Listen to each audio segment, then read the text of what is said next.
welcome to the weekend edition of News Showcase. I am Priya, Tamil Nadu's first artificial intelligence news presenter.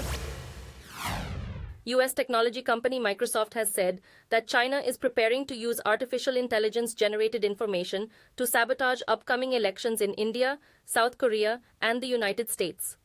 The alert was issued following China's test run of using artificial intelligence to sway the results of the recent election in Taiwan. According to Microsoft, in order to influence public opinion during these elections in favor of its objectives, China will probably use AI-generated content on social media. It said the tactics include AI-generated political advertising, false content, and deep fakes that would confuse and mislead voters. It is believed the methods would become more and more effective over time. Besides India, at least 64 other nations are set to hold national elections, where 49% of the world's population live. The Chief Justice of India has urged lawyers in the country to be non-partisan and be loyal to the country's constitution. D.Y. Chandrakud's comments came in his speech at the centenary celebration of the High Court Bar Association of Nagpur. His remarks are significant as it comes just days before India's national elections. The country's 50th Chief Justice stressed the judiciary has always been willing to assert its independence and non-partisanship, ensuring the separation of powers from the executive, the legislature, and vested political interests. He also expressed pain at the comments of lawyers on some judgments and pending cases. The 64-year-old is expected to serve in the post for another year, as Chief Justices retire when they reach 65 years, and there's no fixed term for the job. India's defense minister has said terrorists fleeing into Pakistan will be pursued across the border. Remarks by Rajnath Singh coincide with the publication of a report by the British Daily Guardian, which claimed that the Indian government had assassinated 20 individuals on Pakistan soil since 2020. The report was denied by India, which earlier said targeting people on foreign soil was not a policy of the Indian government. Earlier this year, Pakistan said it had evidence of India's involvement in the killing of at least 2 of its citizens. According to reports, Indian pressure on terrorists increased after an attack on a military convoy in Kashmir 5 years ago, which left scores of soldiers dead. The strike was blamed on terrorists with bases in Pakistan. Another Indian student has died in the US, marking the 10th such incident this year, involving a person of Indian origin. Reports said the Indian consulate in New York confirmed the death of Uma Satya Saigade and stated that a police investigation is underway. The consulate is providing all possible assistance to the family, including facilitating the transportation of the remains to India. This incident follows a series of unfortunate events involving Indian students in the US. In March, an Indian student went missing in Cleveland under mysterious circumstances, and earlier this year, another from Hyderabad was brutally attacked in Chicago. The deaths of 2 others in Georgia have also sent shockwaves through the Indian community in the US. The eastern state of Odisha is experiencing the first heat wave of the season, with the temperature surging to 43 degrees Celsius. The Indian Meteorological Department has said that temperatures could rise to as high as 45 degrees in parts of the state.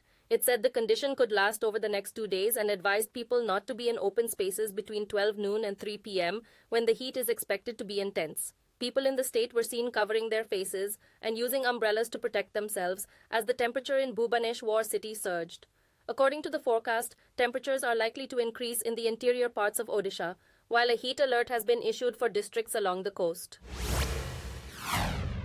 Iran and Hezbollah, an armed group in Lebanon, have vowed retaliation for the Israeli strike on Iran's diplomatic mission in Syria. 7 members of the Iranian Revolutionary Guards Corps were killed in the Damascus strike on Monday, including Brigadier General Mohammad Reza Zahedi, a senior commander of the Quds Force. According to reports, Iran has told the United States to back off as it prepares to respond to the Israeli strike. Another report said the U.S. has raised its level of alert in preparation for a major response from Iran. Israel has increased its air defenses, called up reserves, and cancelled leave for its combat troops. Reports said, in order to thwart GPS-navigated drones or missiles that might be fired towards the nation, its military has jumbled navigational signals over the capital, Tel Aviv.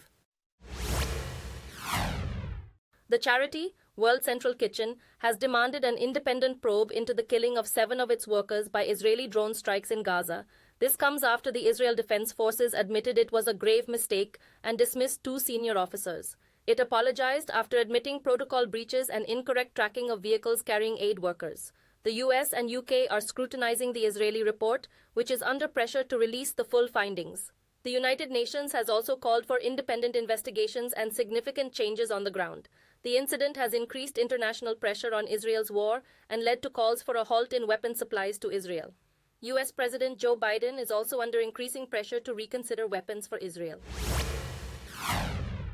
An earthquake with a 4.8 magnitude rattled the US state of New Jersey, an occurrence which is rare in the region. The quake also shook buildings in the city of New York and was thought to be the biggest ever recorded there.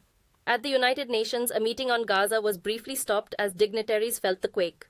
There were reports of shaking floors and furniture in New York City, which is roughly 45 miles away from the epicenter. No serious disruptions were reported in the areas it was felt. Reports said the U.S. Geological Survey detected the earthquake Friday morning, approximately 5 miles north of White House Station in New Jersey. The agency said it was trying to pinpoint the fault lines thought to be active millions of years ago. Ukraine has reportedly carried out a drone attack on a Russian airbase in the Rostov region, destroying 6 planes and damaging 8 more. Russian officials said over 40 drones were aimed at the region, which is home to a base where Su-27 and Su-34 aircraft are stationed. An electrical substation was hit in the attack, which caused a power outage. Ukraine has increased drone attacks on Russian targets and recently claimed responsibility for an attack in Tatarstan, the deepest strikes into Russian territory since the war began. Ukraine aims to produce 1 million drones domestically this year amid ammunition shortages. On the other hand, Russian missile strikes on targets in Ukraine resulted in casualties and damage to buildings as troops continued their advance in the Donetsk region. Taking a break from the political arena, British Prime Minister Rishi Sunak joined a net session of cricket with the England squad. The Prime Minister took deliveries from star England pacer James Anderson after reportedly asking him to tone down his speed. Sunak, a fan of cricket, posted clips of his batting skills on social media. The rare encounter came after the UK Prime Minister unveiled a £35 million plan to build 16 all-weather domes in towns that would host the T20 World Cup games. The Women's T20 World Cup is to be hosted in Wales and England in 2026. England, Scotland and Ireland will host the men's competition in 2030. The Prime Minister said the domes would encourage grassroots cricket participation all year long. A British man who holds the record for the longest living person has said that long life was just luck. John Tinniswood, who is 111 years old, inherited the world record from Venezuelan Jan Mora, who died earlier this week. The Briton, born in 1912, said his favorite food was fish and chips, which he ate every day. He retired almost half a century ago as an accountant and postal worker. In an official statement, Guinness World Records stated that the Gerontology Research Group, which maintains a database of all proven supercentenarians worldwide, had verified Tinniswood's age. US carmaker Tesla has cancelled its affordable car project to shift focus to self-driving robotaxis. The decision will impact the company's goal of selling 20 million vehicles by 2030 and also affected Wall Street's sales forecasts. Amid intense competition, particularly from Chinese automakers, Tesla remains optimistic about the pivot to robo-taxis. However, Tesla's reputation has been affected by issues with its autopilot system, investigations into its driving range estimates, and controversial statements by its owner, Elon Musk. Tesla reported an 8% drop in deliveries, while its Chinese competitor BYD showed a 13% gain. Despite Tesla's high market capitalization, the cancellation of its affordable car project has raised concerns. The shift in strategy and competition from companies like BYD puts Tesla's future mass market sales and driverless car expectations into question. The world's largest iceberg, known as A23A, is drifting towards warmer waters after being stuck in the Weddell Sea for over 30 years. The iceberg's size is decreasing daily, still it is larger than the size of 29 countries. Its decay process involves waves sculpting its walls and exposing submerged ice terraces as seen in satellite imagery. The iceberg's melt disperses mineral dust into the ocean, providing nutrients for marine life, and iceberg calving, the natural shedding of large ice segments, maintains a balance between iceberg ejection and glacier growth.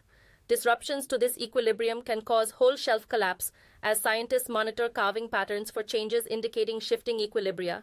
A 23A has created marks in the Weddell Sea, expected to persist for thousands to millions of years. Those were the top stories at this hour. Do join us, same time Monday, and have a great weekend.